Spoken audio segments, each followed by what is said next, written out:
BTL coming at you.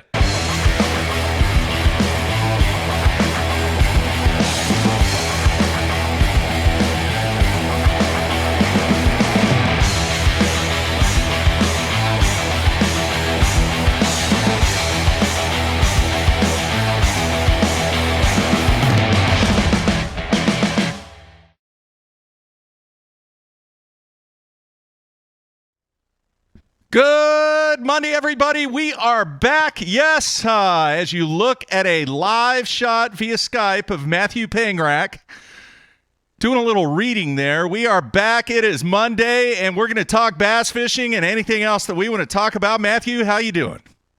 I'm good. I came back to Illinois, where I was born and raised until I was about 18 years old, to my parents' house to surprise my mom for her 72nd birthday. So they got the Reader's Digest. So once you hit 70, that's required material in the house. So I'm reading about a dog that fell 800 foot and still lived in a February issue.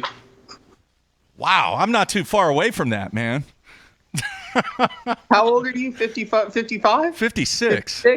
56, 66. Yeah, you got almost 20 years. I got a little ways there. All right, man. I've got just a normal 1500 pickup, and we got to get the little step stool out. Yesterday evening, we went to the statue garden. Okay. And Mom hopped in the truck, but we have to get the little step stool out so she could get up and in the truck. It's a little too tall for her. Man, that's you got to take care of Mom there. So when was her birthday? Her birthday was yesterday? Birthday's today, Mark. All right. Oh, I got one more thing. So before I left, because I'm going to ICAST now, I was like, what's the one thing that you need if you're going to go to ICAST, which is in 2 weeks? Business cards? That's one thing. What's another thing that some people don't have and always regret by the end of the 2.5 days? An airplane ticket so they don't have to drive home. That too, I got that. What's another? There's an obvious answer here. What's one thing? I don't know, man. Everyone will be dressed to the nines at ICAST, but what's one thing most of the veterans will be wearing? I have no idea. Come on, Mark. You know this. Sneakers. I hope it's not sublimation. Sneakers, because you have to walk like 15 miles. That's just a given, dude. Yeah, well, I didn't have sneakers. You'll be impressed now. Okay. Whatever. I know I said I wouldn't wear Nike, and that was a year ago. It is what it is. Yeah. Look at those bad boys. It's not bad. You would be proud of me, Mark. Yeah, you're up in your shoe game, definitely. I also got a pair of Adidas just to even it out. All right. You know what I just learned in the Reader's Digest? What'd you learn? Fun fact. The creators of Puma and Adidas were brothers. Interesting. That had a falling out. I had no idea. Now you do. That is the fact of the day. All right, good show today. We're kicking off the week. We're going to have you on for about 15, 20 minutes, and then we're going to get Ken Duke on. And, dude, I'm not going to get into a lot of the Bowl Expo stuff, as everybody hopefully is aware. Last week, I was at the ICAST of bowling. It is called Bowl Expo, and you're going to be in studio tomorrow. So we'll get into a lot more of what I found, what I discovered, the comparison between bowling and professional fishing. We'll get into much, much more of that tomorrow when you're in studio. But, man, I'm gone a week, you're gone a week, and all hell breaks loose with this situation that took place with just a massive investigation and story last week on Mike Long. Yeah, a website out of San Diego? Yeah. Posted this video where they're like hiding in the bushes and there's a dude snagging giant bass, and I wasn't a dude. It was Mike Long, the guy that's made thousands and thousands of dollars from doing this. Well, I mean, the making of the money, of course, that would be where you would go first, Mark. But I'm more interested in the social aspect of this as to why. I mean, it's crazy. Yeah. Yeah, we got bombarded with emails, and I want to let everybody know, I got just drove last week when I was in Vegas with emails and texts. Oh, we want to hear what you have to say. You got to mention this.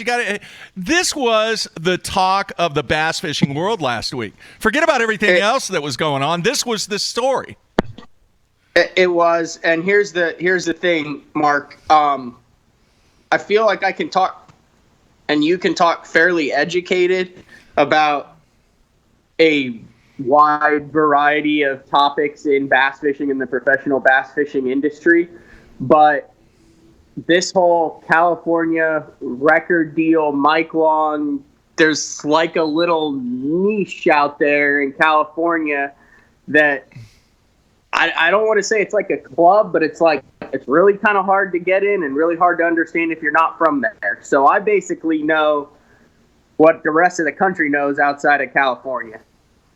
I mean, I don't know anything special, anything extra to do with this other than what was in the article for Mike Long, who for the last 30 years has caught, was it 60 bass over 15 pounds and hundreds of 10-pounders and 120-pounder, and has been on 2 Bassmaster covers and has had multiple Signature Series rods with numerous companies and multiple Signature Series swim baits with numerous companies, and is the foremost expert in big bass behavior and catching that the world has ever seen, and has DVDs and video cassettes and YouTube videos, and apparently a little bit of a rumor circulating around his tournament career.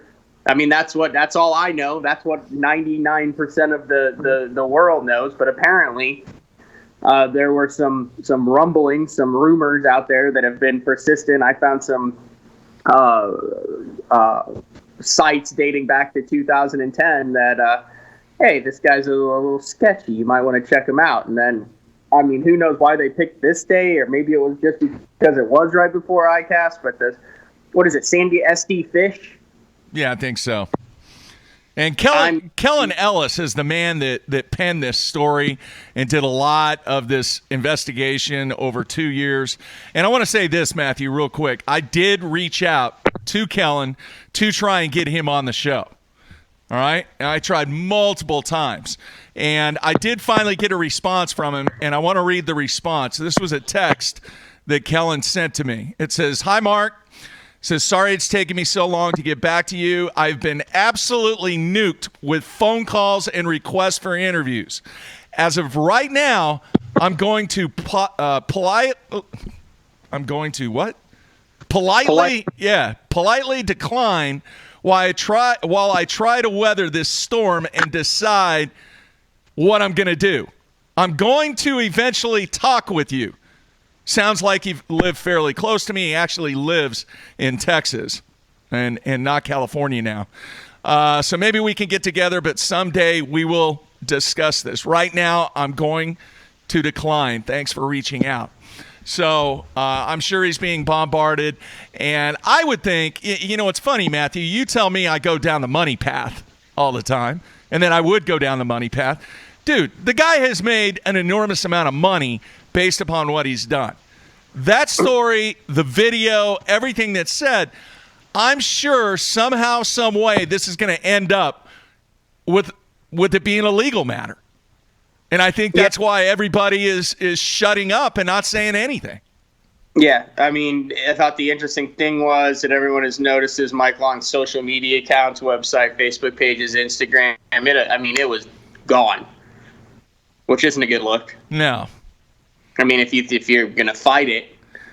No. And here's the other thing. California has some laws that they're just kind of out there. Yeah, it was interesting. Well, what was really ironic about this was before this broke, you opted to run the Steve Kennedy interview from back in the XM satellite radio days. Yeah. where you had this big talk about how he had to release fish from Clear Lake when he set the record because they were snagged outside the mouth from the fish that were trying to eat it. Yeah. That was crazy. And then this breaks, but yeah, the article was pretty damning. Like I said, I would really like to know what the legal implication or ramifications are and who this guy talked to. Did he get the go-ahead for it? I mean, there's still a lot of unsubstantiated, I guess, hearsay in the article, Mark. Yeah. While it's very, very well written. There's some damning information too, though, Matthew.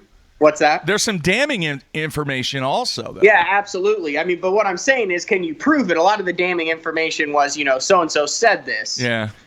Direct quote. So I don't know. I'm not a legal scholar. Yeah. But I would love to know what the ramifications are of that. But yeah, Mike Long, he was in my top 3, Mark, of guys that I wanted to fish with over the course of my life. Number 1 was Larry Dahlberg. Yeah. Number 2 was Jimmy Houston, which I got to actually check that off thanks to you. We fished at his pond before it went away. Yeah. And number 3 was Mike Long. So I fished with Wood, so I got Larry Dahlberg. Mike Long is off the list now, Mark.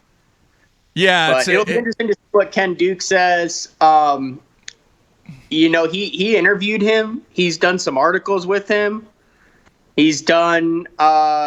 He's part of the reason why Mike Long was on the cover of Bassmaster magazine twice. Once with a 20-pounder, and others with heavy teens. So it'll be really interesting now with him to having a little bit of perspective. Obviously, it's just before ICAST, so it's good to have Ken Duke on too and talk about the ICAST Cup and stuff. But from probably one of the foremost media guys to kind of give this guy credibility nationwide in Bassmaster, not to mention, I mean, he's been nationwide for forever. I know the Big Bass Dreams still has hours of interviews with him out. I mean, the guy could talk the talk for what he was doing. Yeah.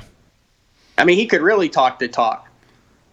Yeah. When this came, I had a buddy that texted me that said, "When's the BTL interview with Mike Long on his bed fishing technique coming out?"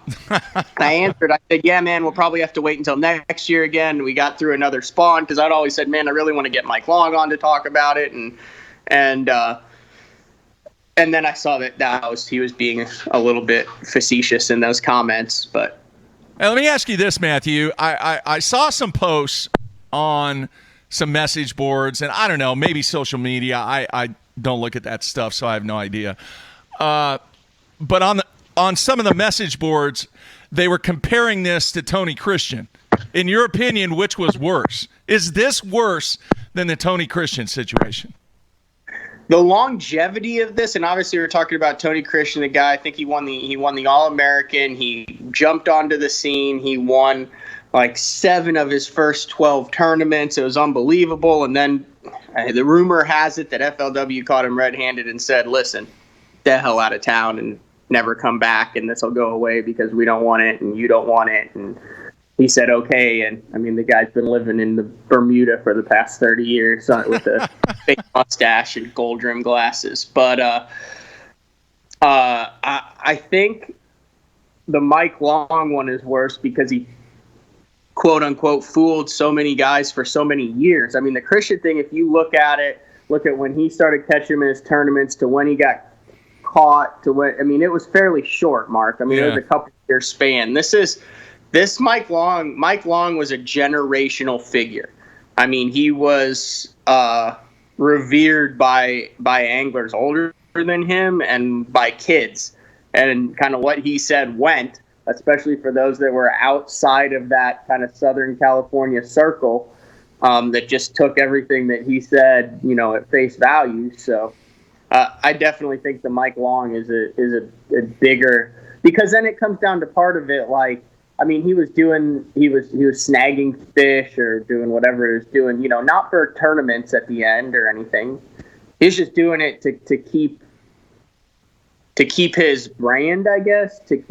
I would be interested to see what some of these guys had to say, to keep his brand alive, to keep his legend, his legacy alive. Money, dude. Yeah. You got to understand, there is a money motivation there. Yeah, I mean, I know everything comes back to dollars and cents to you, but I wouldn't be surprised if there's also a lot of pressure on the guy. You know, he's Mike Long. He catches big bass. He's got to catch them all the time. It wouldn't surprise me if part of that outside of the money was motivated by appearance and legacy. Like, hey, I got to continue to catch these, so I got to get these fish in my hands regardless. You know, not money driven, but more perception driven. Yeah.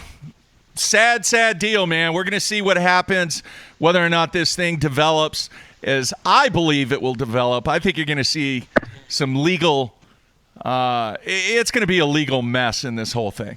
And I think that's part of the reason why Kellen has been so quiet. And you haven't really seen any additional interviews or anything like that. Some of the people that I spoke with, they said that Mike Long was a little shady for a long time.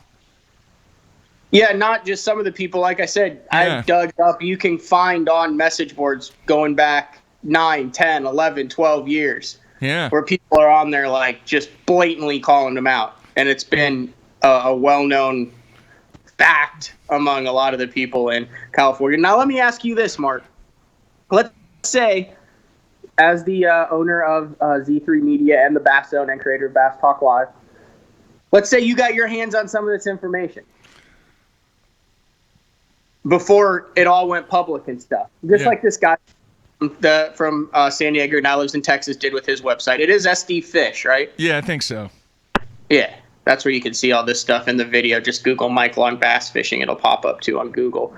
What do you do with it? Do you do the same thing he does? Do you do an investigative report? Do you go to the guy and say, look at what I've got? Like, how would you deal with it? Because it seemed like this guy was like, oh, I'm going to get him for like a year or two. And then he like went out and he got him. Like, this is not something that like someone's like, hey, check out this video. And he's like, oh, I want to publish it. This is like something that took years to develop and hundreds of hours to write and research. And it's almost like kind of a life mission of this guy to make sure that this guy gets caught. Yeah. I would go through with the investigation. Then what I would do is I would have multiple copies of everything that I did, and I would go to him. I would say, look, without publishing it first. I would say, look, man. You'd shake him down for some simoleons? No. I didn't say anything like that. I would give him the opportunity. Because think about it.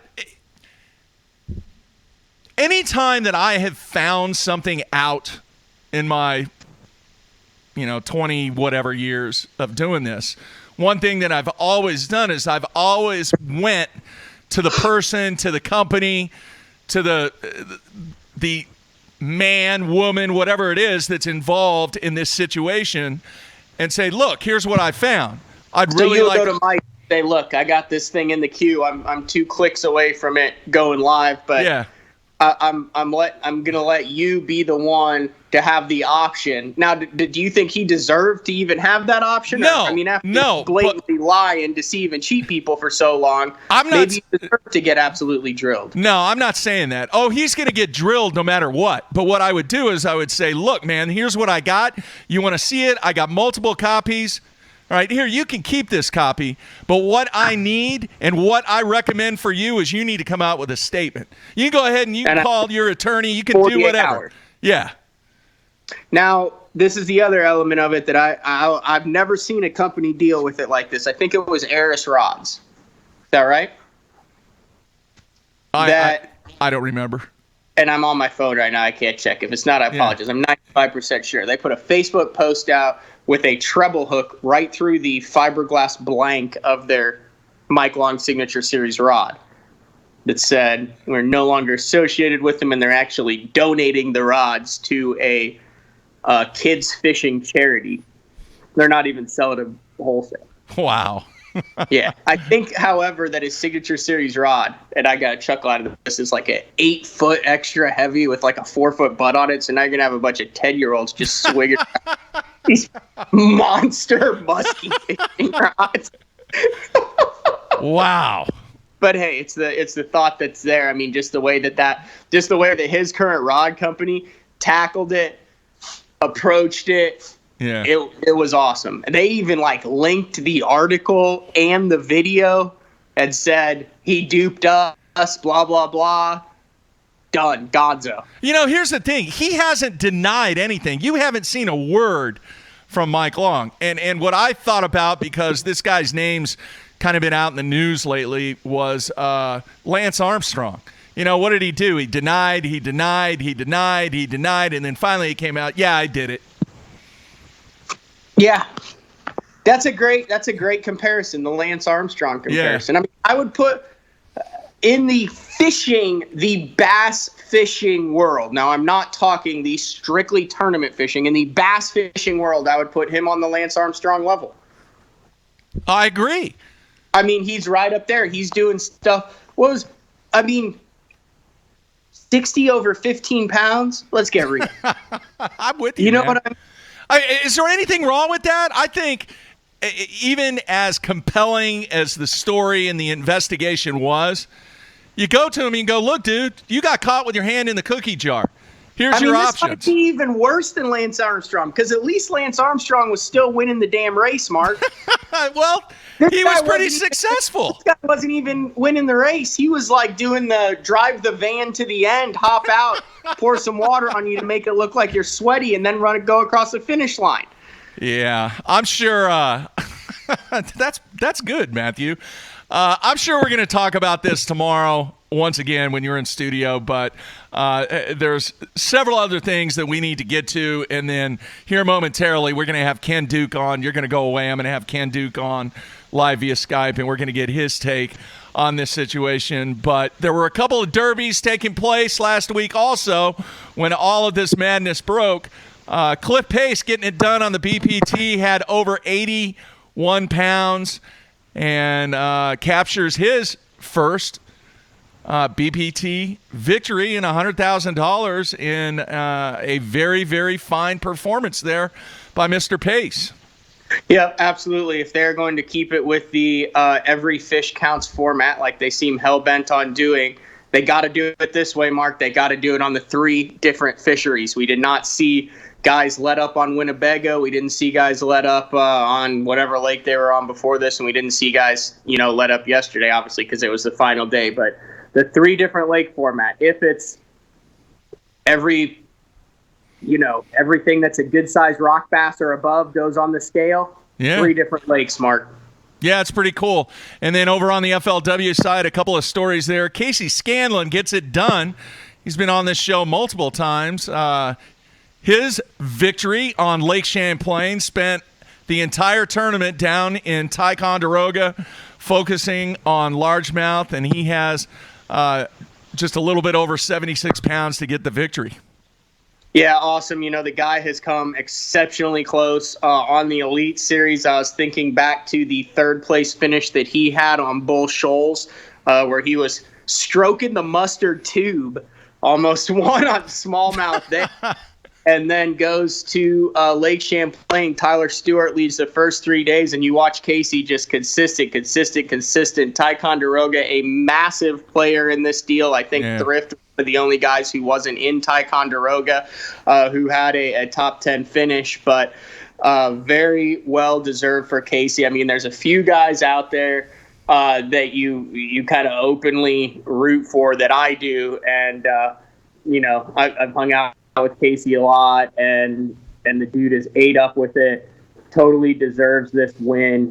He really dominates kind of the Costa and the Opens level if you look at his finishes, and has had several opportunities at the tour level, both the Elite Series and the FLW Tour. But good dude, well-deserved victory. Awesome to see that. And then David Dudley getting number 4, which is the record breaker. And real quick, I want to go back to Major League Fishing. One of the things that I did notice that I think was highlighted by Cliff Pace's victory that has not really been talked about. Marty Stone touched on it a little bit with the commentary, but I watched the majority of it was me watching Jackson from the guy who finished second, either second or third, in the onesie with the bucket hat on for FLW. It was phenomenal, Mark. That guy, Eric Jackson, we got to get him on the show.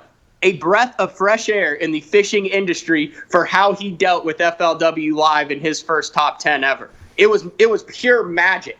So I had been switching back and forth between the two. Once Eric Jackson was on and I saw Casey had a chance to win, I went with FLW. But I switched back because I got to keep everything up to date. So I was watching the Cliff Pace. You know, they had a weather delay there. Yeah. And this is one of the things that Major League Fishing really highlights that we haven't talked about. That's a big plus as far as really focusing on decision making and skill. So they have this weather delay, right?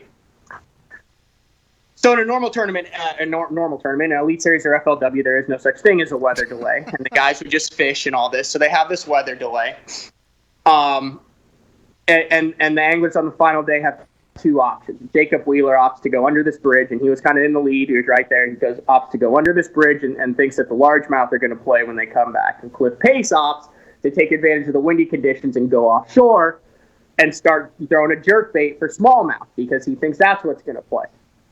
Well, in a 5-fish format, those decisions, one, that Jacob Wheeler's didn't pay off, and two, that they started biting every cast for Cliff Pace in the first 15 minutes of that third period. Those decisions you would be able to mitigate those decisions. You would be able to take Jacob Wheeler's bad decision and rebound from it because he would realize it and he would already have 5 and he'd be like, oh, that didn't work. Now I'm going to go out here. And Cliff Pace's good decision, where those smallmouth were biting, would not have been highlighted as much because everyone else would have had time to catch up. But with the Every Fish Counts format, what you're seeing is a good decision by Cliff Pace, giving him 15, 20, 30 minutes extra to where he realized that right away. That was his winning decision right there. Went out, got 15 pounds up on everybody, and then by the time everyone figured it out, he was catching them at the same pace as everyone else, and he blows the thing away. Yeah. So you're seeing decision-making instantly pay off and then last throughout the entire tournament to where, you know, the one thing that I saw just by watching it was, man, you make one bad decision and you're out of it. You make one good decision and you really jump ahead of everyone else. It's a great point, man. Great point. And I want to let everybody know. He made good decisions over the course of his career. Remember, he had like 15. My mom's over there ripping coupons. You hear that? No. Can't hear it, man. I was telling her about the world's greatest deals. My dad signed up for FLW when I decided to fish the coast, just because that's just what my dad does. Yeah. So he gets a magazine and stuff now, and I was telling him about the world's greatest deals app. Yeah. Wherever they go, they can say big. All right. Joe Oak didn't even tell me to say that. That was just complete. All right, very nice. I want to let everybody know, if you look at the schedule on who we're going to have on this week, we're going to have Jamie Hartman on tomorrow. Matt's going to be back in studio, so looking forward to talk to him.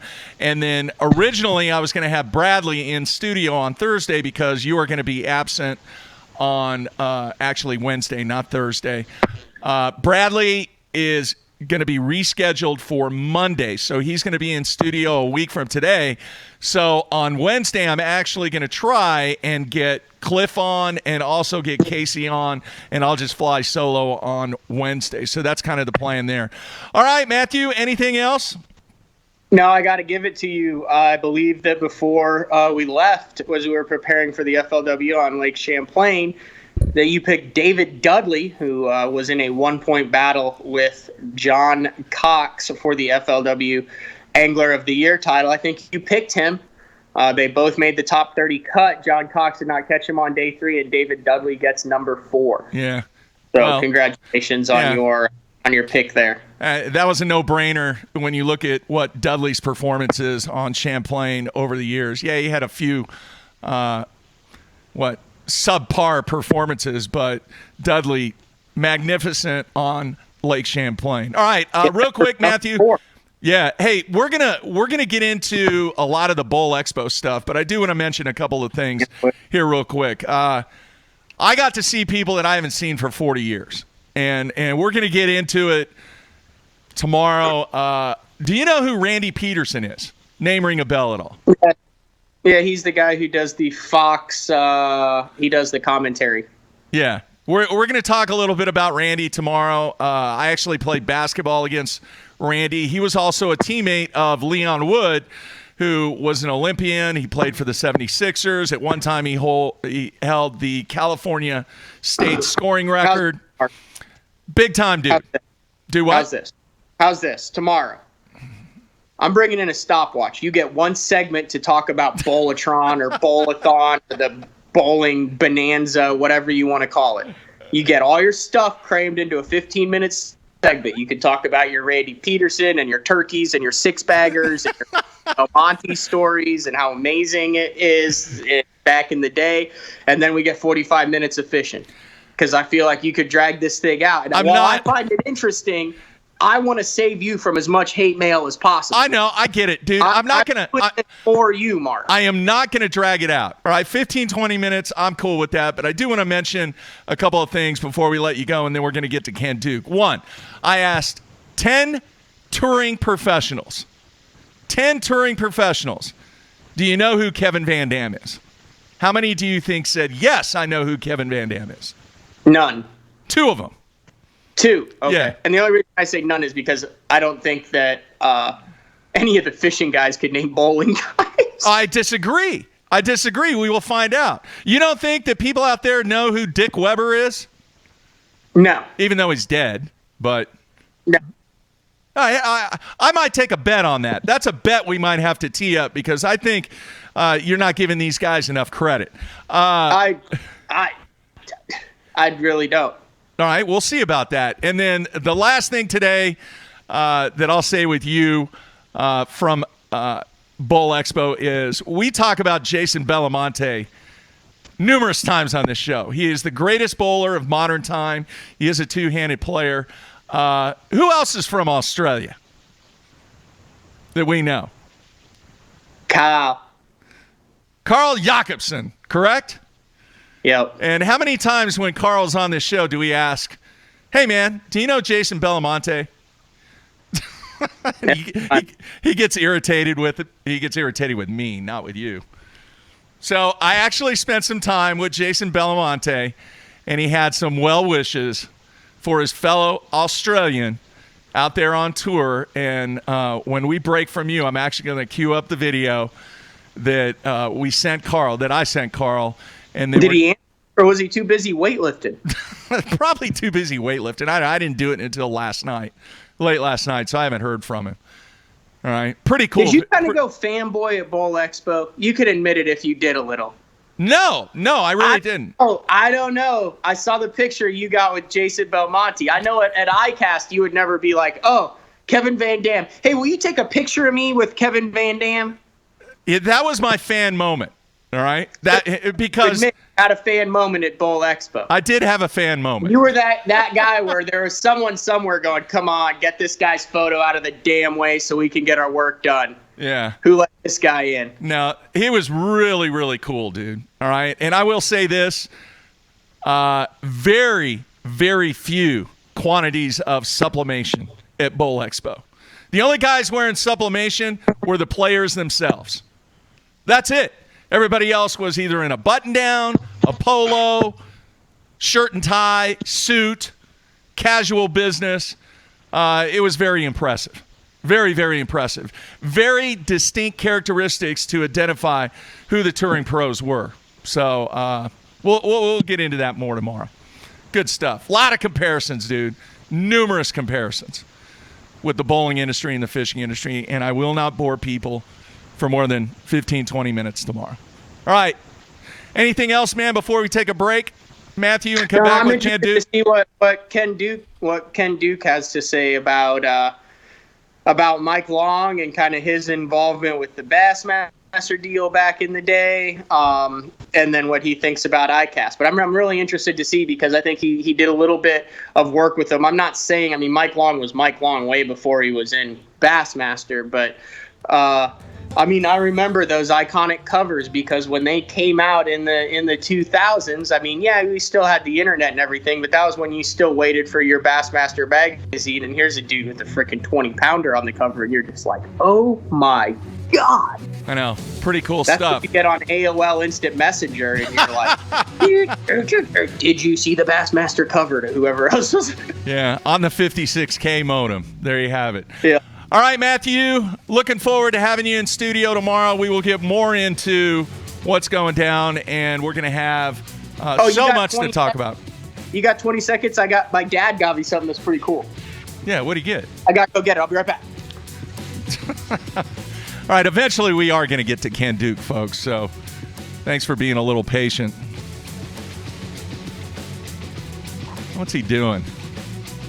It's a very nice view of the window there. I see an OU sticker.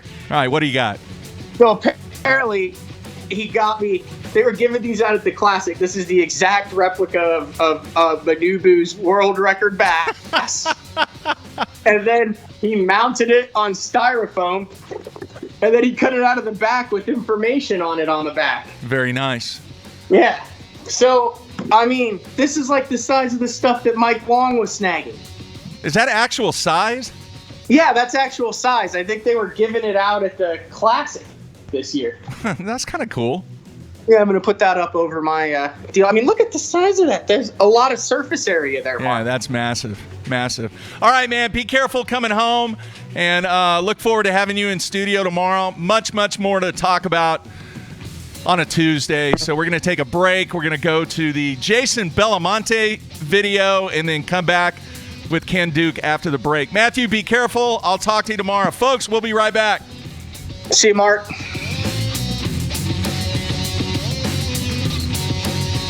Jason Belmonte here, mate. Hey, listen, I heard that there's a few similarities between you and I. A couple of Aussie boys trying to make it big in the US. From what I hear, you're doing pretty good. I also want to kind of like, I guess, go fishing with you. I would love to actually learn how to fish. So who better to learn from than one of the best fishermen in the world? Happens to be an Aussie on the American tour. Mate, I wish you all the best. I hope you catch some big friggin' fish, win those titles. Peace. Sleek new design with easy control file. The clearest images underwater with uncompromising range. Live mapping from the touchscreen. View notifications, video, even Google Maps on screen. And for the first time ever, real-time view of fish movements with live sight sonar. HDS Live. New from Lowrance. I got my power pole down, stuck in the mud in the bottom of the lake, sitting so still in the wind and the waves, could even be a hurricane. I got my power pole down.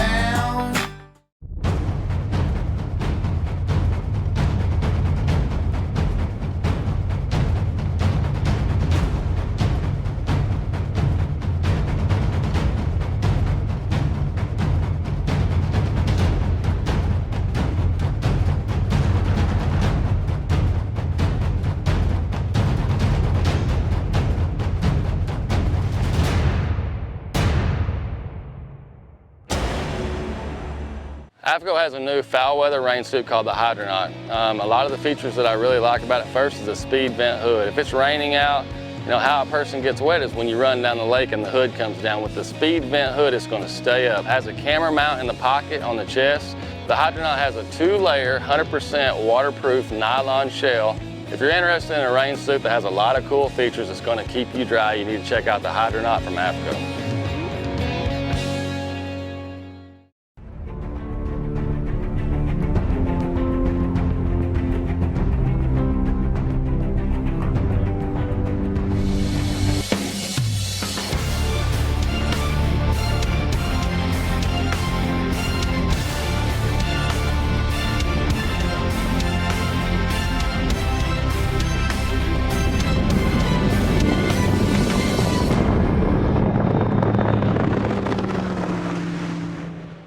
Aaron Martins here. I'm going to be telling you about a new product by Sunline. It's Siglon PE x8. I've been using it almost extensively all year for my frogging, flipping, drop shotting, shaky heading, worming, jerk baiting. It's by far my favorite Sunline braid. I honestly, I don't say this unless I think it's true, but honestly it's the best braid in the market of any of the braids. Definitely check it out. It's a price point line, $14.95 for 165 yards, and that could last you a whole year, just one spool with using leader material. It's Siglon PE times 8.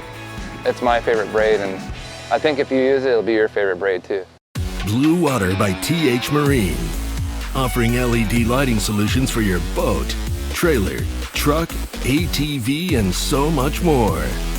Engineered and built to be rugged with waterproof and submersible options. Designed for easy installation, Blue Water is available in a variety of colors and styles. All backed by a limited lifetime warranty. Blue Water by TH Marine.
All right, we are back, kicking off the week on a Monday.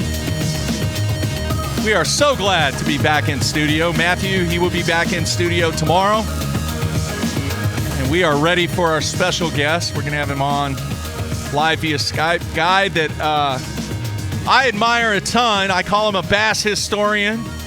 He is the editor of Fishing Tackle Retailer magazine and a guy that's been in this game for so many years. Let's bring him in here now. Let's see. Ken, you there, man? I'm absolutely here, Mark, and it's the Mutual Admiration Society, my friend, because you are a fabulous historian of the sport, a guy who really appreciates the sport, a guy who's documenting the sport like nobody before or probably for many years in the future. Thank you. Thank you. I wanted to get you on really to talk about a couple of things. I think the fans, our listeners, would really appreciate some of the insight on the whole Mike Long situation. You're very familiar with Mike Long. You were involved with some of the stories that have been done with Mike Long, so I thought it'd be a great idea to have you on. And then I also want to touch on ICAST a little bit. Very, very busy time for you. A lot going on this year. ICAST a couple weeks away, so we'll get into that. But let's kind of kick things off first, Ken. And when you first found out about the story on which Kellen penned, and you read it, what were your initial thoughts? That these guys are loaded for bear. They've done a lot of accumulation of quotes and comments and allegations from people, any one of which might not be that damning, but when you add them all together, it certainly paints a really bleak picture for Mike Long and the things he's claimed to have accomplished. Talk a little bit about your experience, some of the stories that you've done. Was this shocking to you, Ken? Yeah, that's a tough question, Mark, because was it shocking? It was shocking that Kellen Ellis's story was such a production. You know, first, maybe I should start by saying this. Having spent a little bit of time in Southern California, having talked to a lot of the guys who have chased the world record through the years down there, or who have fished some of the local and regional tournaments down there, Southern California, and to an extent even Northern California, is the most toxic, poisonous, bass fishing culture I have ever seen. I'm not saying that as an indictment of the area. I'm saying that as an explanation for a lot of what goes on out there. If you've caught a bass over 18 pounds, or if you have regularly claimed fish over 15 pounds, I assure you, you've been called a liar, a cheat, a thief, and a fraud hundreds of times. That's just the nature of that community, unfortunately. Now, some people are not liars, cheats, frauds, thieves, and so forth, and some obviously are. I don't care who you are. If you caught giant bass out there, if you've won more than your fair share of tournaments out there, there are people alleging that you cheat like nowhere else in our country. Wow. I've grown up and lived in the South my whole life, and I've been in the South to a great extent is ground zero for the sport of bass fishing. Guys win tournaments, guys catch big fish. It's not that toxic here in the South. You've been in the middle part of the country. I don't think it's nearly that toxic there. But if you catch multiple big fish out in California, people are going to say, oh, you were using trout. Oh, you're fishing at night. Oh, you're fishing in off-limits periods. Oh, you're snagging. Those kind of allegations just kind of go with the territory. This is not in defense of anything Mike Long may have done. It's just that's the way it works. You name somebody who's caught multiple fish over 15 pounds, I assure you, they have been accused multiple times of cheating. Ken, do you think that this was an obsession that just went wrong? Could that possibly be it? Was it motivated by money? I mean, I don't know if we'll ever know the answer, but everything and the people that I have spoken with about this culture, it is an obsession. It is just everything revolves about trying to catch this world record. What are your thoughts on that? I think you're absolutely right. I think you really hit the nail on the head about part of that. It's interesting you mentioned obsession, because I think for a lot of guys it has been an obsession. In the 70s, after Dave Zimmerly caught the first 20-pounder out of California back in Lake Miramar in the early 70s, then you started to have guys pop up who saw a world record in sight and who were buying into what Bassmaster Magazine and other publications were saying, that such a fish would be worth $1 million. So you had guys like Phil J., who got called out on sdfish.com the day after the Mike Long article appeared. Phil J., controversy has swirled around that guy forever. He was banned from BASS tournaments. He was the first guy ever banned from the Big Bass Record Club. He's claimed giant fish everywhere from Florida to California. And it's interesting that they suddenly decided, we've taken down Mike Long, let's get on Phil J. now, who nobody has heard of in 40-plus years. But, yeah, these guys get in obsessions, and sometimes the obsession burns them out. Bob Krupe was one of the most successful big bass hunters back in the 80s and 90s. He's largely dropped out of the picture, doesn't seem to be chasing that fish anymore. And then you had the three amigos, the guys Mac Weekly and Jed Dickerson and Mike, I think his name was Mike Wynn. But those guys chased it for a while, but seem to be off the trail now. And it is an obsession, and it's compelling, but it also burns you up. It's so consuming. And Mike Long was the guy who kind of stayed with it. Mike Long has been in that arena for 20-plus years. And I can't think of anybody else who stayed in the limelight so long. Ken, from a justification standpoint, from a trust standpoint, from a validity standpoint, is this just going to put a black cloud every time somebody catches a big fish out in California now? What do you mean now? It's done that for the last 50 years, Mark. It happened with Dave Zimmerly. Zimmerly caught his giant out of Miramar, 20 pounds, 15 ounces, back in 1973, I believe it was. And, people were immediately saying, oh, that fish was dead and it was floating and he picked it up. Then Bobby Sandberg caught an 18.9, I think, a few years later. And people were saying, oh, he's fishing with trout, or he's using crawdads in a place where he's not supposed to be using them.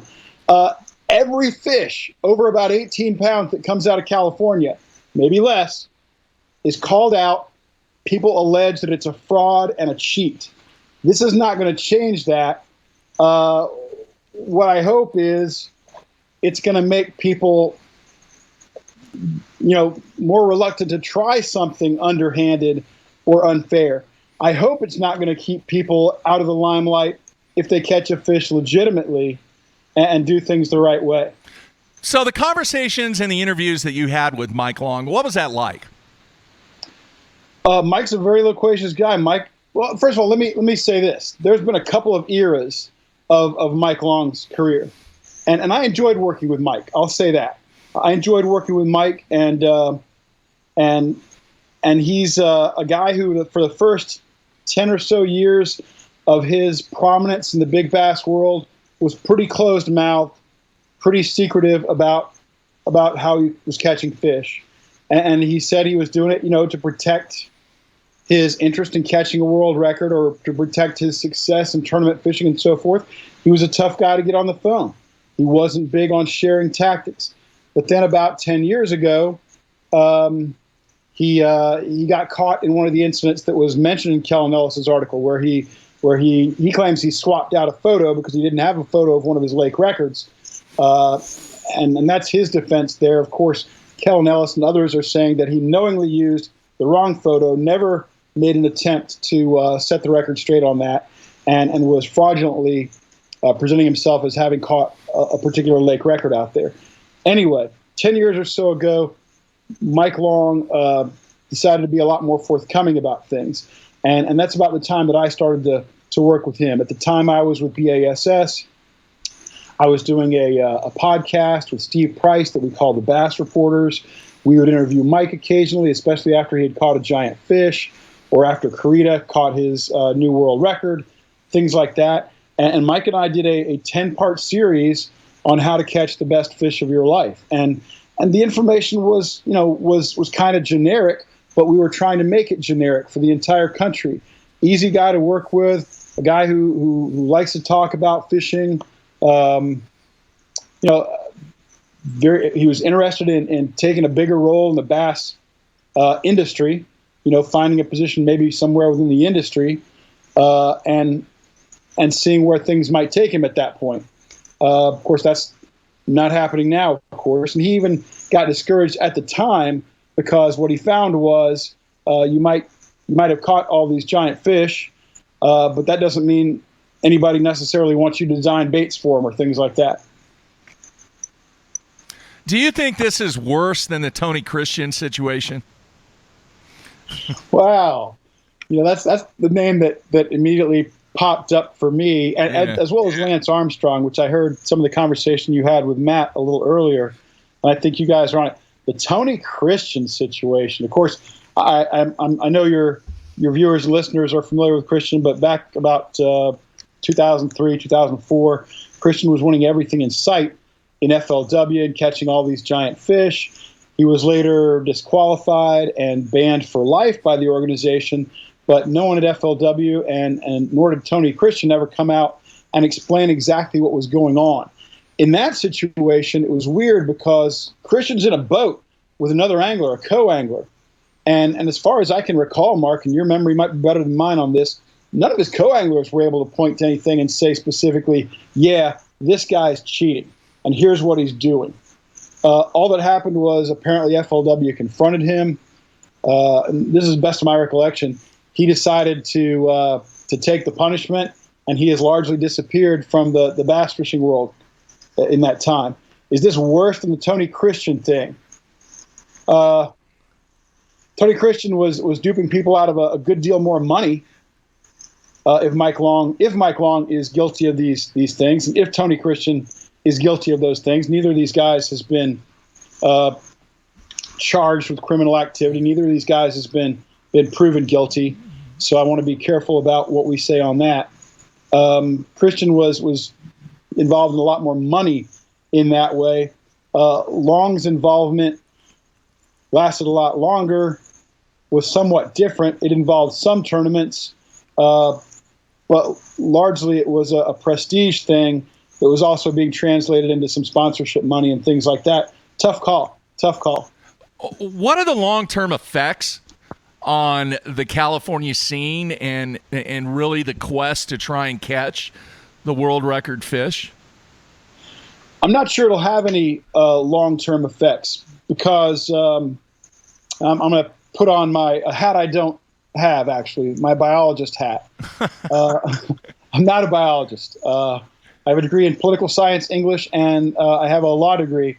But let me play biologist for a moment as I understand it and having spoken to many, many biologists through the years. I don't think it's going to have any effect. These lakes in California that produce giant fish have had Florida bass introduced to them in the last, let's say, 10 to 20 years, okay? And that first generation where the Florida bass breed with the northern strain bass, that produces a fish called an F1, first generation, intergrade. That's the fish with a tremendous propensity for growth. Once you get out of that period, once you have an F1 breeding with a northern or an F1 breeding with a pure Florida, you lose some of that hybrid vigor. Those fish don't grow as fast, they don't grow as big. California is not introducing so many Florida bass to new lakes that have exclusively northern bass now. The windows are closing on a lot of these lakes that have produced giants through the years. Castaic, Casitas, Hodges, Miramar, on and on and on. These lakes don't produce 20-pound fish anymore, at least not that anybody's talking about. Unless somebody's willing to introduce new pure Floridas to old pure northerns in a two-story fishery that has trout, I don't know that California is going to produce the giants like they did, say, in the late 80s and early 90s. Those days may be gone. And the fact that this has come up now is not going to change that. Do you think we'll ever hear anything from Mike Long? Well, if these allegations are not exactly true, if he has a response or an answer or an excuse or an explanation for this, I sure hope we do. You know, I'd like to hear it. But I don't know. I don't know what the situation is going to be. I have no idea. I placed a call to Mike Long a few days ago. I haven't heard back from him. I may not hear back from him.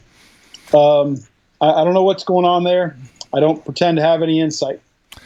All right, I want to shift gears, and I want to get into some ICAST stuff. But before that, I want to ask you a question because you are the stat guy. Uh-oh. All right. This past weekend, David Dudley picked up another Angle of the Year, number 4 for Dudley. So glad you brought this up. Go ahead. All right. I want to know your opinion. Does he deserve and has earned discussion to be one of the greatest of all time? Absolutely. Absolutely. You know, for a few years now, and I think it's because of a comment Cody Meyer made. I'm a big fan of Cody Meyer. I really like that guy. But he, after a tournament that Andy Morgan had done really well on, or when Andy Morgan won one of his Angler of the Year titles, I think it was Cody who called Andy Morgan the GOAT of FLW. Well, Cody, I disagree with you. Dudley was the GOAT then. He is even more of the GOAT now. He's the best there's ever been at FLW. 4 AOY titles, a Wood Cup, a bunch of tournament wins. More of those things than Andy Morgan. The only thing he trails Andy Morgan in, who's a fabulous fisherman and a wonderful guy, the only thing he trails Morgan in is Wood Cup appearances. So Dudley's been the GOAT. He is the GOAT. He absolutely deserves consideration as one of the best tournament bass fishermen of all time. He is a real talent. He's a great guy to spend time with. When you meet David Dudley, that's who he is. I'm a big fan. Me too. Matt and I had the discussion when the NBA draft took place that if there was professional league fishing, who would your first 3 draft picks be? And I chose David Dudley, and he just kind of laughed at me. And I'm like, dude, you don't get it. Professional league. Now, you and I have talked about that a little bit. Yeah. Now, when I draft, do I get them? Do I hold on to them for an indefinite period of time, or do I only have them for a year? No, you hold on to them for a while. They signed a 5-year deal, max contract. Okay, Dudley is 43, which, no offense, Dave, 43 is getting toward the end of your prime, and David knows that. He's got 5 years left in him easily, Ken. Absolutely, he does. But I really think that guys tend to taper off after 45, and that's not to say they're bad after that. That's to say they tend not to be as strong. Yeah. And I think another problem with a guy in his mid to late 40s, especially a guy like Dudley, a guy like Van Dam, is, man, they have climbed the mountaintop. What else do they have to prove? What other reason do they have to get up extra early, practice extra long, fight extra hard? I know the adrenaline gets moving in them and the fire in the belly and all that good stuff. But honestly, David Dudley's got nothing to prove to anybody, just like Kevin Van Dam has nothing to prove. My first pick might be a younger guy, maybe a guy closer to, say, 34, 35 years old. I might look hard at a Justin Lucas or Jacob Wheeler. Jacob Wheeler. Jacob Wheeler. Yeah, he was my first pick. David was my third pick. I chose Wheeler, Edwin, and David Dudley, my first 3 picks. Anyway. Edwin's a fabulous pick. I mean, Edwin catches him north to south. He's the only guy ever to win a big-time national tournament with all largemouth, all smallmouth, and all spots on different occasions. Yeah. Edwin's oh my gosh. Aaron, how do you not pick Aaron or Edwin or Wheeler or Dudley or you're getting me started now, man. I'm with you, man. I would love to have this conversation sometime, though. Yeah, we'll do that. I want to ask you a question about Major League Fishing, and then we're finally going to get to ICAST. I talk about on this show a lot of times the story is not necessarily winning the cash and the hardware. Sometimes the story is failure. And then people call me, oh, you're just Debbie Downer and all that and everything. But I'm telling you, Ken, one of the fascinating stories to me this year, we had him on the show. We've had him on the show twice to discuss. I am absolutely 100% shocked that Mike McClellan did not cash a check in 8 events this year. That's a story.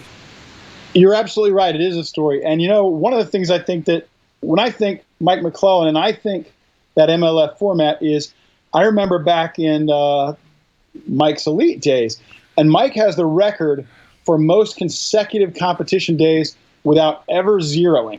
Yeah. And I mean, it's hundreds and hundreds of days without zeroing. He is so consistent and so reliable. So it is a shocker. Now, guys have slumps. They have slumps in baseball. They have slumps in bowling. They have slumps in bass fishing. And I think it can happen to anybody. And I think that once the slump starts in bass fishing, because bass fishing is such a mental game, it's easy for it to snowball. One bad decision makes your next decision a decision made in desperation. And that's almost invariably a bad decision. And it goes from there. So you hate to see that, but I'm shocked as well.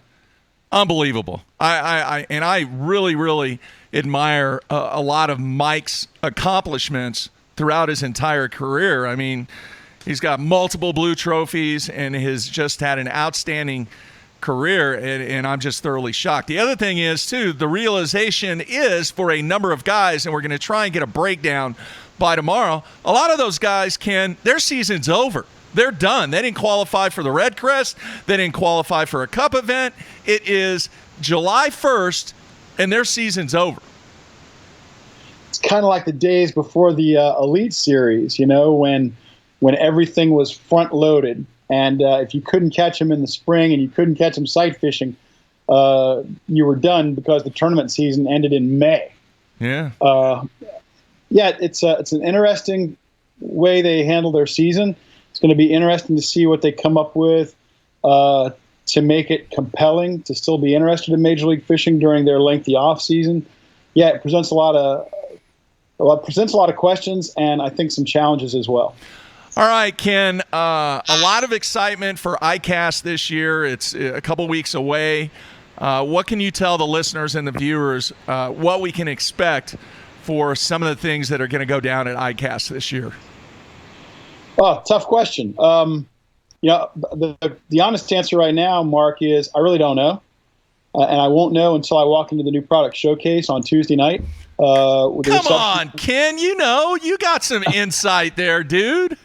Okay, we're going to see trolling motors. That's Trolling a big motors thing. like never before. Is that not a big thing? Everybody is coming out with a new trolling motor. Everybody's got it. I thought you were going to come out with a trolling motor. I guess you're waiting for next year.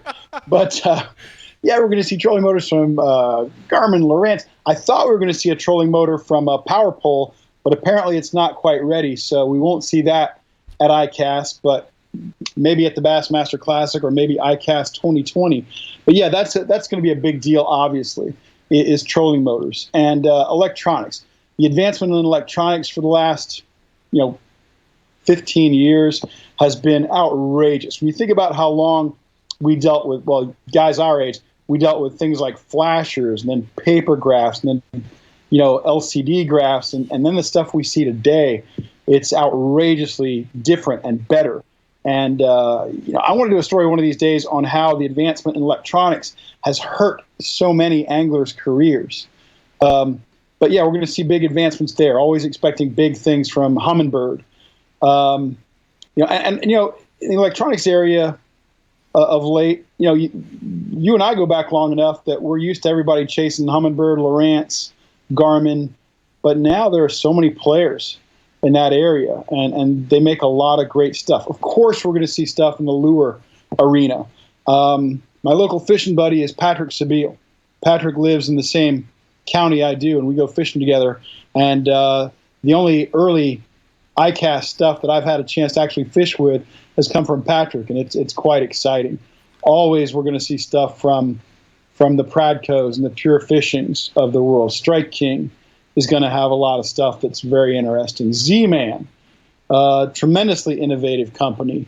But as far as the specifics go, I'm either not allowed to talk about it, or I can only speak generally like I just did. All right. I have a question about pre-ICAST, and it seems to me that over the last few years, there has been an abundance of information flowing out prior to the show. It's like they're rolling out press releases and pictures and videos before the stuff is even launched at ICAST. What is your opinion? Do you think there should be a silence prior to ICAST that you cannot say a word until those doors open up and the media and everybody else gets the first look? Then you can do whatever the hell you want to do. No, I don't think that would be a good rule. I don't think that would be very effective. And, I believe in giving the advantage to the people who are smart enough to go out and grab it. And in many cases, it's the guys who can go out there and introduce their products early and keep the buzz going. If you want to win something at ICAST, if you believe that a Best of Show award is valuable and something that you can get behind and market and sell more product, then by God, you better get the word out early. And then your challenge becomes keeping the buzz going. Let's think back 7 or 8 years. The Alabama rig. The Alabama rig debuted kind of in October. I think that's when Paul Elias won on Gunnersville, was October. And it was impossible for Andy Poss and later for Mans to keep that buzz going through ICAST. And by the time ICAST rolled around, everybody had a castable umbrella rig. So no umbrella rig even won an award at ICAST. It all went to other stuff. The trick at ICAST, the trick in the industry really, is knowing when to launch, maintaining a buzz, winning an award or two where you can, and being available at retail when the customers want it. And those are all different things. They don't necessarily work well, and they're not easy to combine. If you're Plano and you've got a tackle box like the new Restrictor series, which is a terrific product, and they've got some stuff that'll blow you away. Everybody should check that out.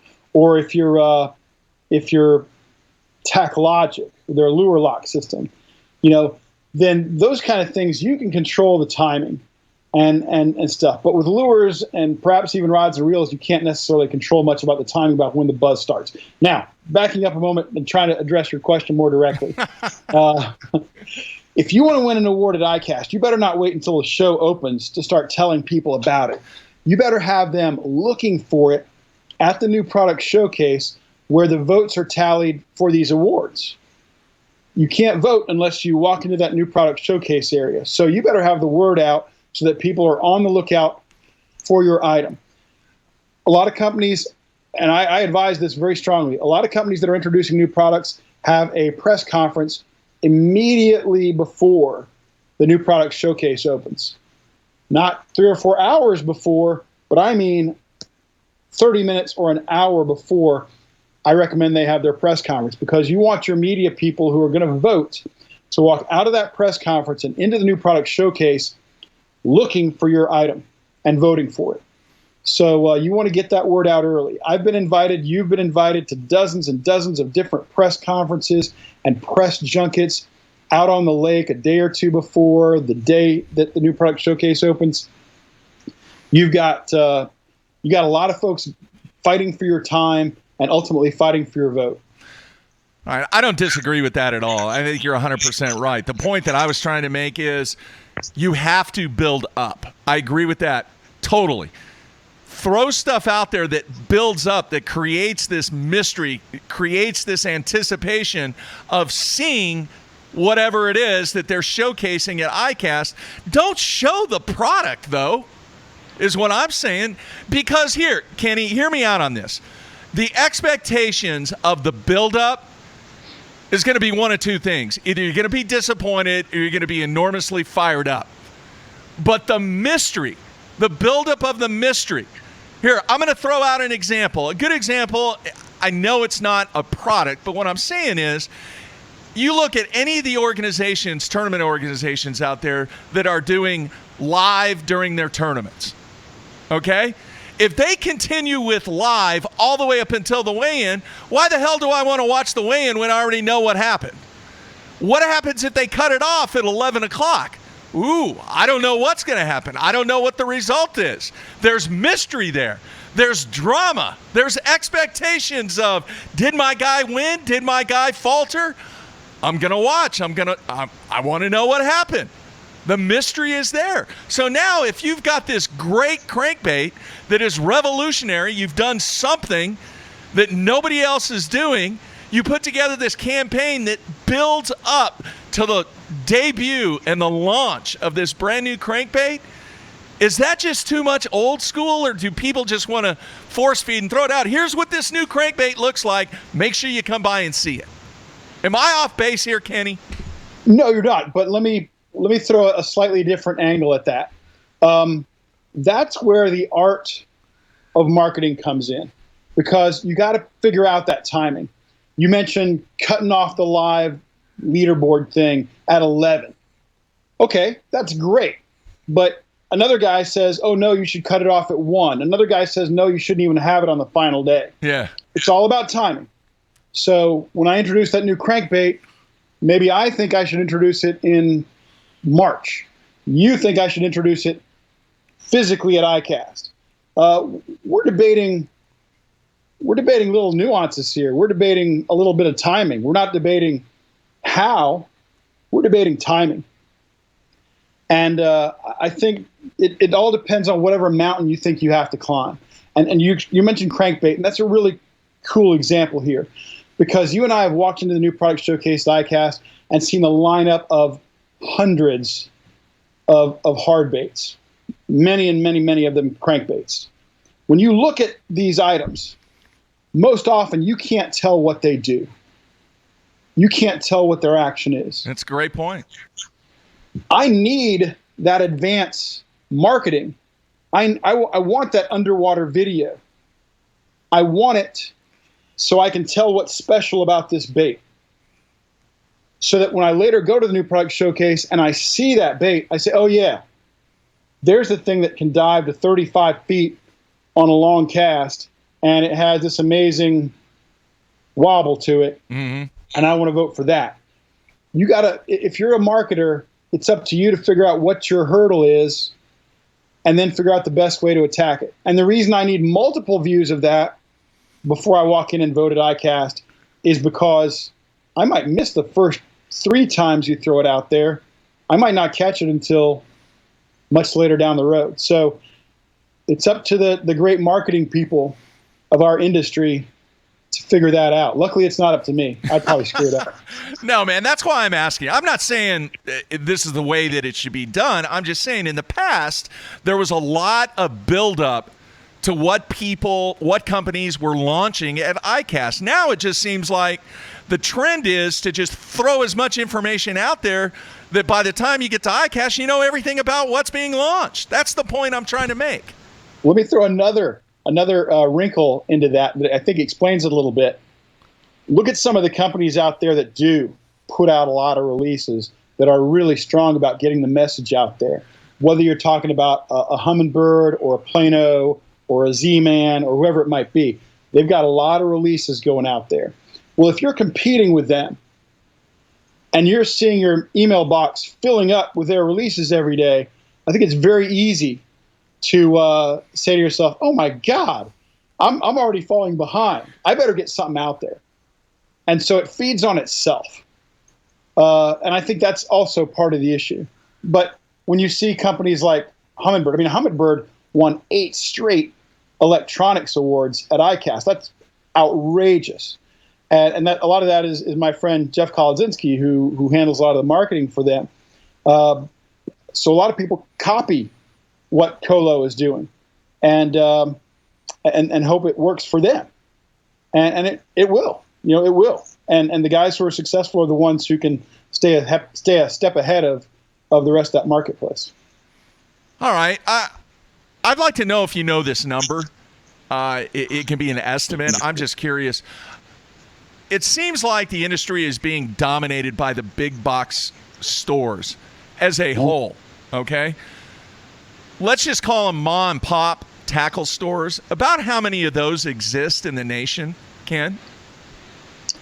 I could probably get a better answer from our ad sales people, but we're looking at, say, 16, 17,000, I expect. And obviously there are not that many big box stores, but yeah, there are quite a few mom and pop or independent retailers out there who are not operating as part of a chain. Are we starting to see a resurgence in those type of tackle resources for the consumer? I'm not sure that we are. I think that the big box expansion has not hurt the independent retailer nearly as much as people might think. The independent retailer still has some great advantages over the big box stores like Bass Pro, Cabela's, Dick's Sporting Goods, and so on. If I walk into Mark's tackle box on the shores of Grand Lake of the Cherokees, Mark is going to have the stuff that works right there. He's going to be plugged in. He's going to be plugged in not just to the season, but to the month and even the week. So Mark's going to know what he needs to carry, and I know that when I go there, I can get everything I need. He's also going to be up to date on what the bass are biting, where the fish are hitting, and a lot of times you can't get this information at a big box store. He just needs to find a way to differentiate to give himself a bigger advantage over the big box shops. Do they have a lot of leverage? I mean, that's a pretty big number, Ken. Well, as a whole, they have a tremendous amount of the market share. But of course, when you divide it among so many thousands of players, no single one of them has a tremendous market share except in his or her region. All right. Wholesalers, too, have a huge impact on the independent guy, correct? They really do. I don't know of, I'm sure there are some, but I don't know of any retailers that are working direct with all of the manufacturers they represent. Everybody needs a wholesaler because the manufacturers are going to require orders that are too large for most retailers to handle. For example, if I'm here in the Orlando area, and if I'm an independent retailer, and I just need six Smithwick Devil's horses, I'm not going to necessarily be able to get that deal directly through Pradco. But if I contact a Pittman Creek or a Big Rock Sports, they can handle an order that modest. All right. Any expectations for the show this year, Ken? I expect I will be really, really tired when it's over. Come on, man. You're the inside guy here. Give us a little insight on maybe what we can expect. Are you doing any seminars? Can you talk about anything that you're doing or anything? Thank you. Mark, you're so much smarter than I am. Not true. Yeah, it's sad that you have to throw up these softballs for me to take a swing at. I'm trying. But thank you for that. Yeah, you know what? It's interesting. The American Sport Fishing Association is the organization that hosts, owns, and conducts ICAST, which stands for the International Convention of Allied Sport Fishing Trades, which is more information than your viewers and listeners need. Anyway, ASA has decided that they're making a big push to get more retail members of that organization. And ASA does a fabulous job of lobbying with Washington and things like that. But anyway, here's the thing. One of the things they're doing this year at ICAST is they're putting on 15 different business development seminars for retailers. And I'm conducting 2 of them. One is going to be called Get More Out of Media. And that's going to be Wednesday morning at 8 o'clock at the show. And I am really looking forward to that because retailers need to find better ways, more effective ways to work for media and improve their business. I'm going to tell them exactly how to do that.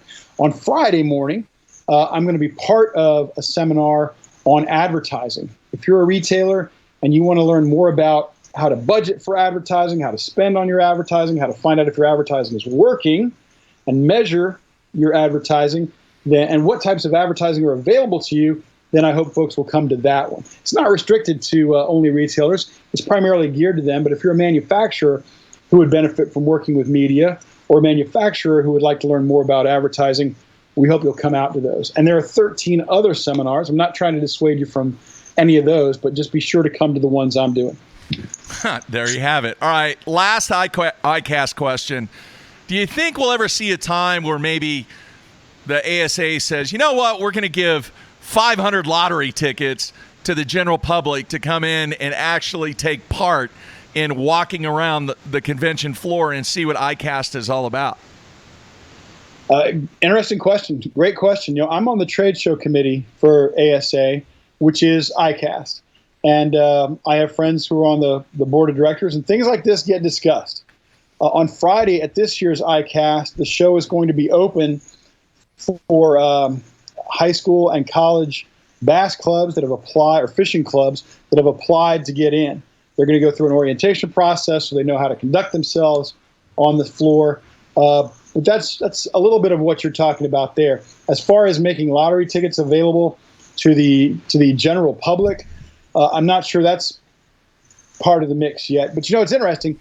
I've been to the Osaka Tackle Show in Japan, and the first day of that show is industry only, much like ICAST. But the second and third days of that show are open to the public, and there's a retail element. You can buy things at that show.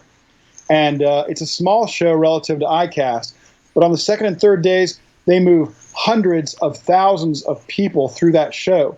And if you want to get into the area where there are some good bargains on lures, you have to push and shove. It is a zoo. It is one of the coolest places I've ever been. So, nice. It's something to consider because we currently don't have anything like that. And if ICAST, if ASA and the various committees determine that that's a good thing for the future, it's going to get discussed. So it's always on the table. All right, man. As always, Ken, you are welcome anytime on this show. It's great to get your insight. And I appreciate you giving your thoughts on the whole Mike Long situation and kind of some insight on what's going to go down at ICAST. Always a pleasure, Mark. BTL is absolutely a favorite of mine. Thanks for having me. No problems. Any final thoughts out there? Been doing any fishing lately, dude? As we get closer to ICAST, sometimes my schedule frees up a little bit, but it's been a bear lately. Mm. I was just getting my boat ready the other day, so I'm hoping to sneak away and get out there. My boat, by the way, I put a name on it. Most people with a bass boat, and my boat's a little 16-foot Alumacraft that I love. My boat's called Micropterus Maximus, Mark. So I'm going to get after it. Very nice. Hey, come fishing with me. Come down to ICAST early or stay a day late. We'll go fishing. I wish, man. Can't do that. Got way too much going on.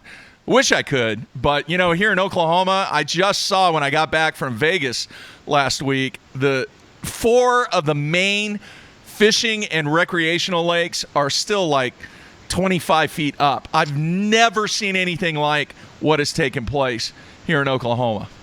Okay, I'm going to need you to come down here in the wintertime then when it gets bitterly cold in Oklahoma. You and I will get after them. We'll catch some big fish. By the way, just for your Oklahoma viewers, Oklahoma is the only place I've ever been in my life where I've been standing knee-deep in mud and having dust blown in my face. What is up with that, Mark Jeffries? Hey, man, that's just part of it. That's how we roll out here. All right? I hear you. A selfish question in here, and then we'll wrap things up. Are you still having your dinner that we had last night at ICAST, or last year at ICAST? I'm hoping to, but my ICAST situation is getting out of control. So if I have it, obviously you're invited. It's not good without you. So I'm going to try to pull it off, but it's getting sketchy at the moment because everything is becoming zoo-like. Very cool people at that dinner, though. Very interesting. If we don't do it at ICAST, we'll do it at the Classic. How about that? All right. Sounds good, man. All right, Ken, as always, greatly appreciate your time. Tomorrow, Jamie Hartman and Matthew will be right across the table here in studio. We will get into more discussion about the Mike Long situation, and he's going to give me my 20 minutes to talk about the ICAST of bowling, Ken. So that's all he's giving me, 20 minutes. I rocked it last week in Vegas, man. It was awesome. I met people I hadn't seen for 40 years. So you can talk 20 minutes on about a 7-10 split. Exactly. All right, man. Looking forward to seeing you here in a few weeks. Ken, take care, be safe, and we will talk to you soon. Thanks again, Mark. All right, man. All right, that wraps things up here on a Monday. Tomorrow, Jamie Hartman. Everybody be safe out there. We're out of here.